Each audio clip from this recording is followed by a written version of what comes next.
네, 아유, 네, 죄송합니다. 네, 순서를 다시 정정하겠습니다. 다음은 존경하는 주진우 의원님 질의해 주시기 바랍니다. 네, 후보자님 우선 지명을 축하드립니다. 감사합니다. 예, 제가 처음에 문제를 제기했던 거는 간단한 이슈입니다. 일반 국민 관점에서 최근 5년간 5억을 벌었는데 지출이 13억 정도 되다 보니까 제가 사실 그 갭이 일반 국민들로서는 너무 큰 갭이거든요. 그러니까 월급에 거의 2.5배의 지출이 있다 보니까 이제 돈이 어디서 나왔느냐 이게 문제가 됐던 거고요. 후보자님 말씀하셔서 이제 유학 비용은 그 전 배우자께서 내셨다고 하니까 그건 좀 이따 따져보기로 하고, 그래도 현금 6억 정도가 비는 상황이거든요. 그래서 제가 아까 사실관계를 언뜻 말씀해 주셨는데 일단 우선 사실관계를 좀 한번 확인해 보고자 합니다. PPT를 먼저 띄워주십시오. 일단 아까 축의금은 받긴 하셨지만 다 처갓집으로 주셔서 축의금은 수익으로 안 잡혔던 것입니까? 그렇습니다. 네, 축의금은 그러면은 수입에서 안 그 전에 한 가지 말씀드리자면은 네.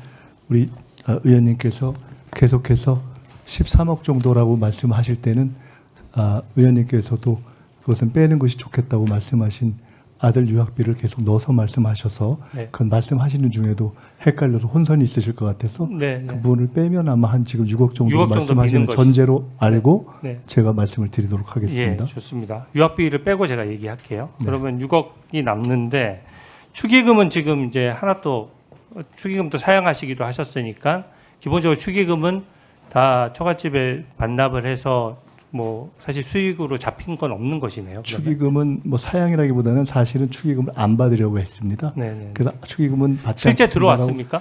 그렇습니다. 어느 정도 들어왔습니까? 숫자가 사실은 별로 안 올 거로 생각해서 3, 4천 명 이상이 와서 그 공식적인 카운트에서는 안 받았고요. 그렇지만 개인적인 가까운 지인들이 이렇게 축의금 봉투를 주고 한 것으로 해서 제가 볼 때는 그래도 제법 들어왔던 것 같습니다. 포함해서 근 1억 보통 정도. 일반 국민들도 축의금을 하게 되면은 뭐 다음에 다시 축의를 하기 위해서 대충은 금액을 네, 그래서 근 알아두잖아요. 1억 정도가 되는데 1억 정도 됐습니까? 네, 그때가 이제 국회의원 다시 되기 전이고 나이가 제가 재혼이어서 그때 나이가 거의 뭐 됐죠. 그런데 네, 그것은 좋습니다. 그것을 고정사하고요. 그냥 장모님한테 드렸습니다. 아까 말씀하셨던 게 조의금 1억 5천만 원, 또 출판 기념에 각각 한 번에 1억 5천만 원 정도씩 모였던 것으로 기억한다 이렇게 말씀하셨는데 그건 맞습니까? 조금 더 정확히 말씀드리자면은 부의금이 한 1억 6천 정도 되는 것 같고요. 네, 그건 정확한 겁니까? 어쨌든 확인이 가능한 겁니까? 그때- 그것은 뭐 저희가 대략 그때 얼마 정도 됐든 하고 이렇게 뭐 메모 정도 해놓은 수준에 네. 뭐 지나가는 거여서 누구나 다 그거를 뭐 축의금 조의금은 온 국민이 어디다가 신고할 방식이 없지 않습니까? 좋습니다. 그래서 기억하는 방식으로 해서 두 번에 걸쳐서 한 1억하고 1억 5천 해서 한 2억 6천 정도 되는 것 같습니다. 그러면 조의금은 1억 6천이었고 출판 기념에 첫 번째가 한 1억하고 그 다음에 1억 5천 정도 맞습니까?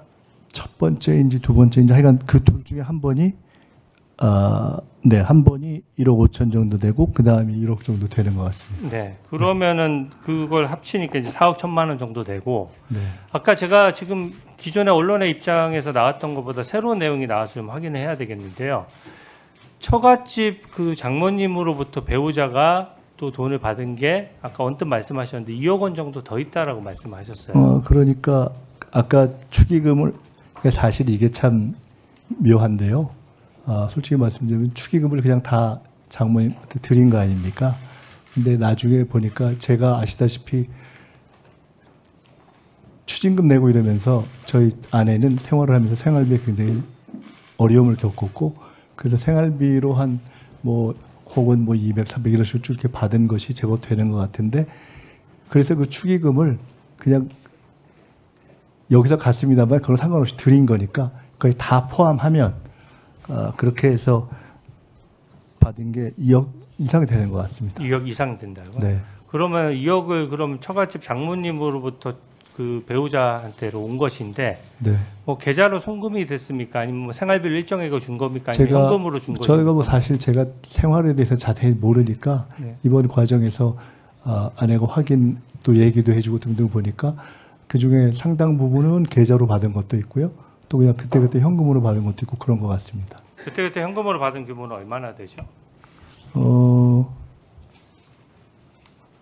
청문을 받은 게 한 얼마인가요? 제가 정확히 모르겠는데 네, 오해 좀 확인해 주십시오. 네, 통장으로 받은 게 최소한 반 이상 되는 것 같습니다. 네. 보니까 이게 지금 지금 말씀하셨던 내용들이 조금씩 바뀌고 있는 것이 저는 처음에 네, 이 바뀌지는 액수가 않았습니다. 나왔을 때 기자분들이 질문을 했을 때는 분명히 부의금하고 강연료 등 기타 소득이 있었다 정도로 말씀하셨고 네. 또 시간이 지난 다음에 이제 금액이 명확해지고 나서 출판 기념회 얘기를 하셨고 또 이제는 또 다른 자금원이죠. 그러니까 그 처갓집으로부터 다시 2억 원 정도를 받는 자금이 있었다. 지금 이 말씀이신 거죠? 그 내용들은 그 내용은 지금 제가 처음 듣는데 언제 또 따로 언론에서 언급한 왜냐하면 적이 청문회를 오늘 처음 하기 때문에 처음 들으시는 것이고요. 언론에 인터뷰는 여러 번 하셨잖아요. 언론에도 정확하게 다 말씀드리지는 않고 이런 등등에 대해서 말씀드렸고 네. 제가 말씀을 드렸건 안 드렸건 출판기념회 2번과 조의 추기는 이미 드러나 있는 것이어서 네. 제가 다음 PPT 예시를 하건 안 하건 다 그건 공개된 네, 것이었다고 좋습니다. 생각합니다. 그러면 또 하나만 여쭤볼게요. 다음 PPT 좀 띄워주세요. 그럼 아까 그때 입장을 보니까 그 결혼할 때마다 혹은 빙부상이 있을 때마다 그해 12월 31일이 이제 재산 등록일이거나 아니면 출마하셨을 경우에는 총선 출마자 재산 등록 날짜거든요. 그 날짜 전에 그 현금은 다 소진을 했기 때문에 신고해야 할 필요는 없었다라는 게 지금 후보자님의 지금 정확한 입장입니까? 네, 확인해 보시면 네. 추징금 납부 날짜는 그냥 공식적으로 나와 있는 것이기 때문에 다 무슨 결혼 후 또 뭐 빙부상 후 출판기념회 후 출판기념회 후 해서 다 거의 며칠 상관으로 그 중에 대부분을 추징금 납부를 했습니다. 좋습니다. 지금 보면 결혼은 19일 뭐 받지 않았다고 하니까 빙부상은 59일 만에 또 출판기념회 두 번째 거는 32일 만에 전부 다 등록을 하신 거죠? 네, 그렇습니다. 예. 오해 주진우 의원님, 네, 수고하셨습니다. 오후에 계속 이어서 질의해 주시고요.